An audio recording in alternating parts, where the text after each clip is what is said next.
नमस्कार, मेरा नाम है डॉक्टर पुरु धवर और आज इस वीडियो में हम बात करने वाले हैं डायलिसिस के बारे में कि डायलिसिस करवाने के बाद जो क्रिएटिनिन डाउन होता है, वो वापस बढ़ता क्यों है? अक्सर पेशेंट जब डायलिसिस शुरू करते हैं, तो उनको एक मिथ होता है, उनको एक ये लगता है कि डायलिसिस करवाने से खून साफ़ हो गया, अब वो साफ़ बना रहेगा, क्रिएटिनिन आगे नहीं बढ़ेगा। और जब वो दोबारा से बढ़ता हुआ देखते हैं, तो बहुत ज़्यादा परेशान हो जाते हैं कि मेरे साथ क्यों हो रहा है? मैंने कल ही तो डायलिसिस करवाया था, 2 दिन पहले डायलिसिस करवाया था, फिर मेरा लेवल क्यों बढ़ रहा है? तो हम इसको आज सॉल्व करेंगे आपके लिए आसान भाषा में।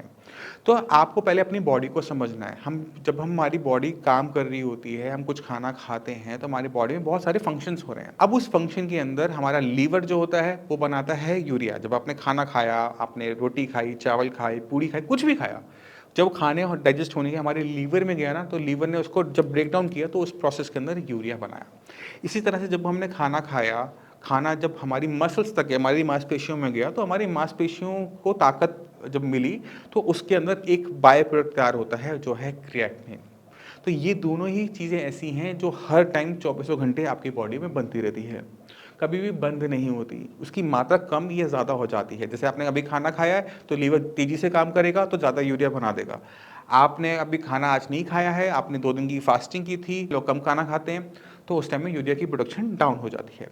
इसी तरह से क्रिएटिनिन, अगर आप एक स्पोर्ट्समैन हैं, जिम जाते हैं, एक्सरसाइज करते हैं, तो मसल एक्टिविटी ज़्यादा होने की वजह से ज़्यादा क्रिएटिनिन आपकी बॉडी में बनता है। अगर आप कंप्यूटर पे काम करते रहते हैं, बैठे-बैठे काम करते रहते हैं, मसल्स कम हिलाते हैं, तो हमारे बॉडी में क्रिएटिनिन की मात्रा कम बनती है, मगर बनती ज़रूर है, कम या ज़्यादा डिपेंडिंग अपॉन कि हम क्या कर रहे हैं, क्या खा रहे हैं।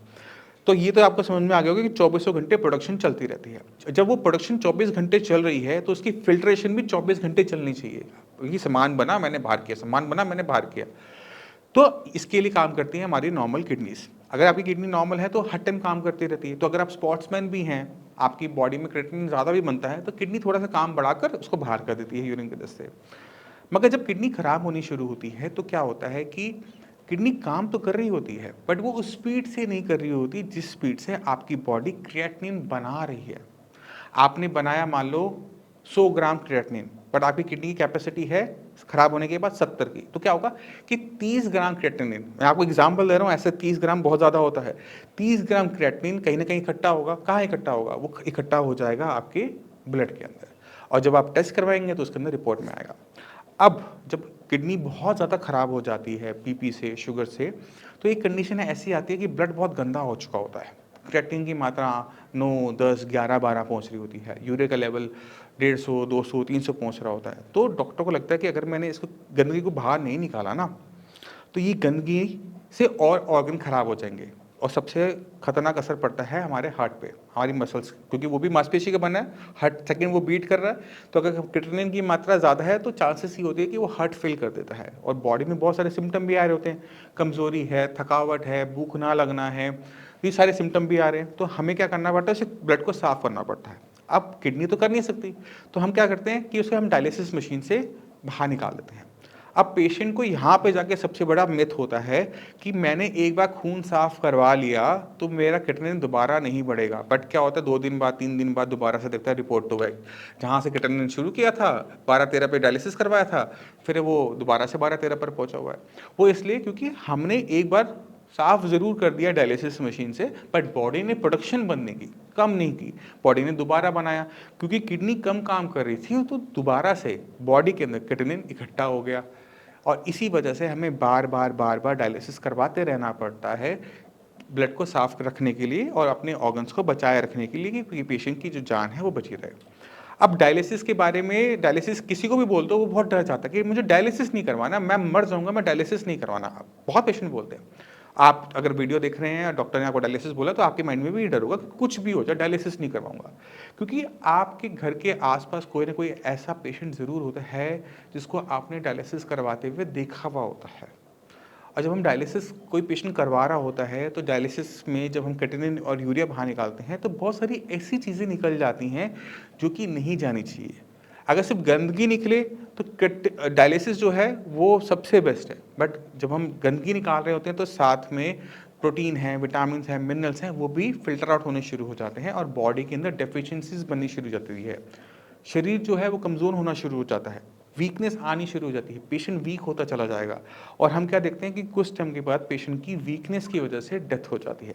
इसी वजह से जब किसी को पता है कि जिसने डायलिसिस किसी और का देखा हुआ है, उसको पता लगता है कि उसको डायलिसिस करवाना, तो उसे बहुत ज़्यादा डर लगता है कि मैं कुछ भी हो जाए डायलिसिस नहीं करवाऊंगा। तो अगर किसी किडनी फेलियर पेशेंट को अपना डायलिसिस रोकना है किसी भी तरीके से, तो कोई शॉर्टकट नहीं है, आपके पास सिर्फ एक ही रास्ता होता है, वो है अपनी किडनी की फंक्शनिंग को बढ़ाना।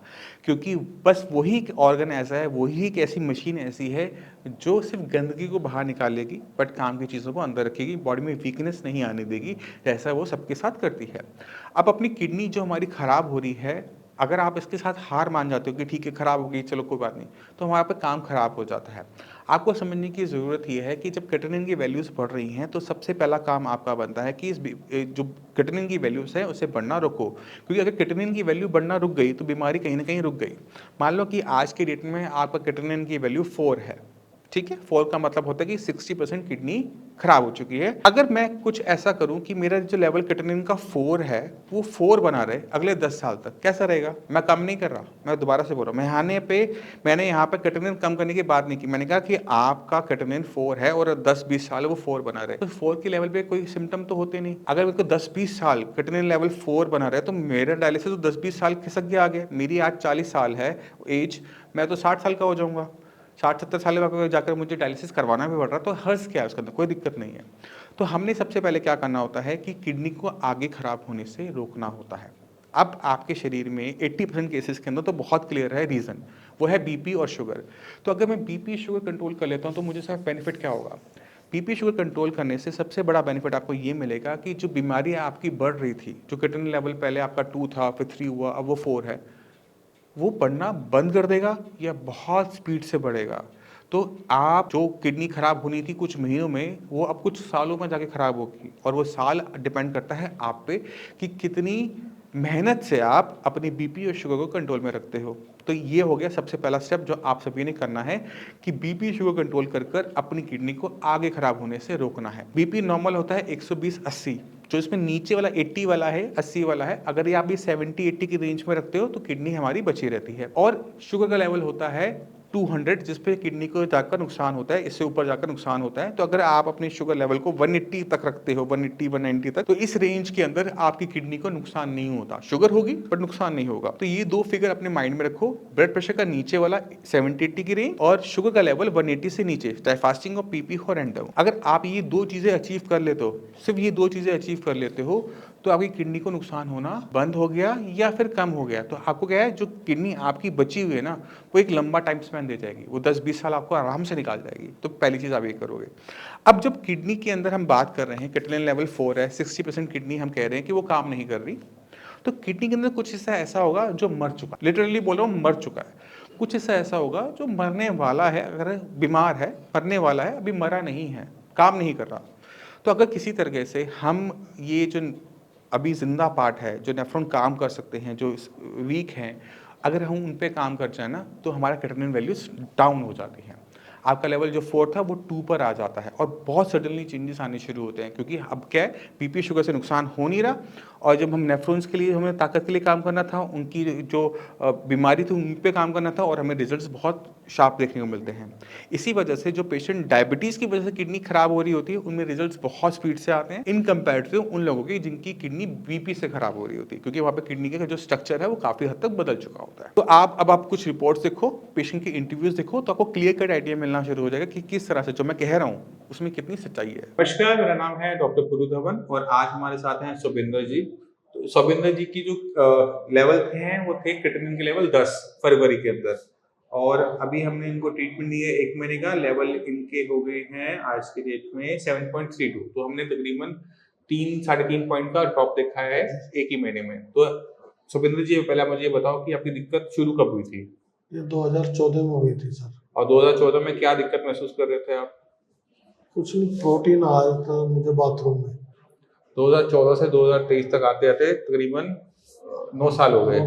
9 साल में आपका क्रिएटिनिन लेवल 0 से शुरू होते हुए आया है 10.5 तक, 11 तक, 10.95। तो इस बीच में आपने मेडिसिन ली थी, नहीं ली थी? इंग्लिश मेडिसिन ली थी। मतलब अपने 9 साल अपने कंटिन्यूस मेडिसिन ली? तो मेडिसिन लेने के बाद भी लेवल बढ़ते चले गए? बढ़ते चले गए। तो फरवरी में आपको क्या दिक्कत महसूस हो रही थी जब आप आए? उल्टी हो रही थी, खाना नहीं खाया जा रहा था, 2 महीने से बिल्कुल खाना नहीं खा रहा है। डॉक्टर्स ने क्या बोला था, क्या करना है? डायलिसिस कराओ या ट्रांसप्लांट कराओ। अच्छा। लेकिन फिर आपके साई संजीवनी का मेरे एक दोस्त थे मिलने वाले, उन्होंने बताया, फिर मैं आपसे कांटेक्ट किया। आने के बाद मैंने दवाई स्टार्ट की, तो अब मैं खाना भी खा रहा हूँ और मुझे ऐसा लगता ही नहीं है कि मैं बीमार हूँ। वो तो हमें भी आपकी बात करने के तरीके से ही लग रहा है कि आप बीमार नहीं है। मैं तो अच्छी तरह नॉर्मल डाइट से भी अच्छा जो लोग खाते हैं उनसे अच्छा खाता हूँ, वर्किंग करता हूँ, जॉब पे जा रहा हूँ। जॉब पे जा रहे हैं? 1 महीने से कोई वीकनेस बॉडी में? कोई वीकनेस? जो वॉमिटिंग हो रही थी, कोई वॉमिटिंग? कुछ नहीं। क्रिएटिनिन लेवल आपका आप कितना आ रहा है? 7.32। 32। ये तो सर किसी भी हॉस्पिटल में नामुमकिन था। वो आपकी बात सही है, बट आपकी जो बीमारी शुरू हुई थी ना, तो वो आपकी 2004 में शुरू हुई थी, क्योंकि आपको डायबिटीज बहुत लंबे टाइम से है। वो तो 15 साल से है। 15 साल से है। तो जब आपकी शुगर लेवल बड़े रहते हैं, 200 से ऊपर बने रहते हैं, तो शुगर लेवल हाई होने की वजह से किडनी को इम्पैक्ट जाता है, और इस बीमारी को हम कहते हैं डायबिटिक नेफ्रोपैथी। तो जब किडनी डैमेज लेना शुरू हुआ, तो हमारी शुगर, मतलब जब आपने ट्रीटमेंट लिया 9 साल एलोपैथिक का, उस बीच में आपने बस 2 गलतियां हुई थी। एक तो आपका बीपी कंट्रोल में नहीं रहा, दूसरा आपकी शुगर कंट्रोल में नहीं रही। बीपी शुगर कंट्रोल ना होने की वजह से हमारी किडनी इम्पैक्ट, नुकसान लेती रही, और वो नुकसान धीरे धीरे बड़े बड़े होते होते क्रिएटिनिन लेवल 11 तक टच करवा दिया। अब आपने ध्यान कर रखना है, वो मेरी बात ध्यान से सुनो। आपने अपने बीपी को, खासकर नीचे वाले को, 70-80 की रेंज में रखना है। जैसे ही वो 80 प्लस में जाए, 85 देख रहे हो, आपने डॉक्टर दे रखा है मैंने आपको, आपने उन्हें कॉल करना है। शुगर 180 से नीचे रहनी चाहिए। आज आपकी 200 आई है, बट आज आपको माफी दे रहा हूँ, बट अपनी मेडिसिन जो आपको बताई है शुगर की, वो आप स्टार्ट करोगे, और उसको डेली चेक करो कि मेरी शुगर कितनी आ रही है, खाली पेट भी, खाने के बाद भी। अगर लगता है कि शुगर बहुत ज्यादा आ रही है, तो आपने रिपोर्ट करना है, और अपनी मेडिसिन को बदलने का टाइम हो चुका होता है, तो हम उसको बदलेंगे। क्योंकि अब आपकी उम्र है 48, 50 साल की हो गई, 30 साल मुझे इस किडनी से काम लेना है। 30 साल में तब ले पाऊंगा जब से कोई नया नुकसान ना हो, और नया नुकसान तब तक नहीं आएगा जब तक बीपी शुगर दोबारा से नहीं आता। ठीक है, ये जो लेवल हमारा 11 से जो हमारा ये 7 पर आया है, ये रिकवरी है, क्योंकि डायबिटिक नेफ्रोपैथी के अंदर जो रिकवरी होती है वो अच्छी होती है। अगर यहीं पे किडनी को नुकसान सिर्फ बीपी से हुआ होता, तो ये रिकवरी में ऐसे देखने को ना मिलती। जो पार्ट डायबिटीज का है वो जल्दी सुधरता है, जो पार्ट नुकसान हुआ है बीपी से वो धीरे धीरे सुधरता है। तो हमारा जो डायबिटीज वाला पार्ट था वो तो फास्ट 1 महीने में 4 पॉइंट नीचे, तो वो हमें अभी कंटिन्यू करना है। लेवल हमारा 11 के आसपास का है, वो 5 तक हमारा नीचे जा सकता है। ठीक है, अब जरूरी है उसे मेंटेन करना। लेवल 5 हो गया ना, उसे 30 साल चलाना भी है। तो खाने का ध्यान रखना कि बॉडी में वीकनेस ना आए, इस चीज का ध्यान रखना। मेडिसिन मिस नहीं करनी है, एक्सर्शन नहीं करनी है, हैवी एक्सरसाइज नहीं करनी है। ठीक है, खाने पीने के अंदर थोड़ी बहुत दाल, थोड़ा बहुत दूध जो दे रखा है उसे आप कंटिन्यू करोगे, और वो ऑलमोस्ट लाइफ टाइम का है, चाय कॉफी बंद रहेगी। ठीक है, इन चीजों का आप ध्यान रखो, बाकी काम हमारा। ठीक है, तो अब ये बताओ कि हमारा जो एक्सपीरियंस रहा साई संजीवनी के साथ कैसा रहा? डॉक्टर साहब, मैं तो यही कहूँगा कि लोगों से कि कहीं ना जाके यहाँ आए, और इतना अच्छा इलाज है और इतनी अच्छी सपोर्ट से आप बात करते हो। पेशेंट आता तो वैसे ही ठीक हो जाता है आपको देख के। नहीं, देखो, आपको ना बीमारी को समझना पड़ता है, और पेशेंट अगर बीमारी को समझना शुरू कर देता है ना, अपनी बीमारी को, तो वहां से काफी हद तक इलाज हो जाता है। क्योंकि बीपी हम आके रोज चेक नहीं कर सकते, शुगर हम रोज आके चेक नहीं कर सकते। ये दोनों ही मशीनें अवेलेबल है। पेशेंट को चाहिए कि अपना बीपी शुगर रोज चेक करे, वो भी दवाई खाने से पहले लिखे उसको। अगर लगता है कि दिक्कत है, तो मैं तो डॉक्टर दे रहा हूँ यहाँ से, जी जी, फटाफट इस पे एक्शन ले। क्योंकि जितना आप डिले करोगे, मान लो आपका बीपी बढ़ा हुआ है, आप सोच रहे मेरी डॉक्टर के साथ डेट 1 महीने के बाद की है, आप 1 महीने बाद जाओगे, तब तो जो नुकसान होगा वो रिपोर्टों में भी दिखेगा। तो आपको बहुत तेजी से एक्शन लेना होता है। तो अगर आप किडनी के पेशेंट हो, बीपी शुगर आपका हाई रहता है, तो उसमें बहुत शिफ्टली काम करो, बहुत स्पीड से काम करो कि वो कंट्रोल में रहे। क्योंकि किडनी को एक बार जो अंदर हिस्सा मर गया, वो किसी भी कीमत में जिंदा नहीं होने वाला। आप जितने पार्ट को जो बीमार है, काम नहीं कर रहा, उसको बस काम पे लेकर आ सकते हो। इसी वजह से लेवल आपका 11 था, वो नॉर्मल नहीं होगा, वो 5-6 तक कहीं पर जाके कहीं पे वो रुकेगा। 7 पर हम आ गए 1 महीने में, 1-2 महीने के अंदर हम वो 6 को टच कर जाएंगे। फिर वहां पर मेंटेन करने वाला काम है। अच्छा ये होता है कि किडनी को नुकसान पहुंचने ही मत दो, उसको नुकसान इतना बड़ा होगा उतनी परेशानी हमारी बढ़ती है। ठीक है, तो आप लोगों ने जो किडनी के पेशेंट हैं इस वीडियो को देख रहे हैं, तो अपनी बीमारी को समझने की कोशिश करो कि आपकी किडनी को नुकसान किस वजह से हो रहा है और क्या गलती कर रहे हो कि आपका क्रिएटिनिन लेवल बढ़ता जा रहा है। अपनी मेडिसिन निकालो, एक एक मेडिसिन को गूगल पे खुद ब खुद सर्च करो कि आप ये मेडिसिन किस पर्पस के लिए खा रहे हो, आंख बंद करके मत खाओ। तो आप खुद ब खुद समझना शुरू करोगे कि जो भी मेडिसिन आप ले रहे हो आज की डेट में उसमें कोई भी किडनी की मेडिसिन नहीं है, क्योंकि एलोपैथी में अब तक किडनी की मेडिसिन बनी ही नहीं है। तो इस वजह से मेडिसिन लेते लेते भी हमारे लेवल बढ़ते चले जाते हैं। तो जरूरत है अवेयरनेस की, जरूरत है आप अपनी बीमारी को समझो और उसके लिए आप जो ट्रीटमेंट ले रहे हो उसको भी समझो कि वो मेरी बॉडी पे कैसे एक्शन लेने वाला है। एलोपैथिक मेडिसिन जरूरी है बीपी शुगर को कंट्रोल करने में, बट वो किडनी को रिवाइव नहीं कर सकता। हाँ डॉक्टर साहब, जैसा आपने बताया उसी हिसाब से मेडिसिन ले रहा हूँ मैं, और पहले तो पेट भी ठीक नहीं रहता था, अब तो पेट भी ठीक रहने लगा। देसी दवाई है ना, वो काम पेट पर पूरा पूरा पूरा करती वो है। काम कर रही है। अब मुझे बिल्कुल भी फीलिंग ये नहीं हो रहा कि मैं बीमार हूँ डॉक्टर साहब। और आत्मा वो बढ़ गया कि जब एक महीने में 4 कम हुआ है तो दूसरे महीने में इतनी उम्मीद मत रखना, दूसरे नहीं, महीने में फिर भी 1-2 तो कम होगा। हाँ, अगर मान लो अभी जो 7.3 आ रहा है वो अगर मान लो 7 भी आता है, 6.5 भी आता है, वो सफिशिएंट है, क्योंकि स्पीड डाउन होती है। जी जी। स्पीड डाउन होती है और हमारी जो लिमिट है वो 11 से थी वो हम 5 तक, ये तो अब डिस्टेंस कम रह गया है। और टाइम बहुत इंपॉर्टेंट होता है। आपके शरीर में जख्म होता है तो वो टाइम से बढ़ता है, अगले दिन तो भरेगा नहीं ना, चाहे आप जितनी अच्छी मर्जी पट्टी कर लो, जितना मर्जी अच्छा आप लोशन लगा लो, वो ठीक तब होगा जब उसे टाइम मिलेगा। किडनी के साथ भी ऐसा है, किडनी अगर रिकवर करना चाहती है तो टाइम देना बहुत जरूरी है। अगर टाइम हम तब दे पाते हैं जब उसके कोई नया नुकसान ना हो, नुकसान रुकेगा तो इसको रिकवरी मिल जाती है। वही हमने आपके साथ देखा, वही हमें अब बाकी सारे पेशेंट डॉक्टर का साहब देखने एक मिलता है। चीज और भी है कि डायलिसिस बता दिया था अभी तो नहीं है, देखो अब तो नहीं है, लेवल हमारा 8 से नीचे आ गया, तो अभी तो हमें डायलिसिस की रिक्वायरमेंट नहीं है। ठीक है, कोई क्वेश्चन है जो पूछना चाहते हो तो पूछो, कोई दिक्कत नहीं है। नहीं डॉक्टर साहब, ये पूछना था। अब तो मुझे खुद भी इतना विश्वास हो गया है जब से मैं यहाँ से दवाई खा रहा हूँ कि अब मुझे डायलिसिस नहीं होगी। अभी फिलहाल नहीं है। मैं तो यही कहता हूँ जितने भी किडनी देखो के पेशेंट मैं उसको भी क्लियर कर देता हूँ, कैमरे पे क्लियर कर देता हूँ।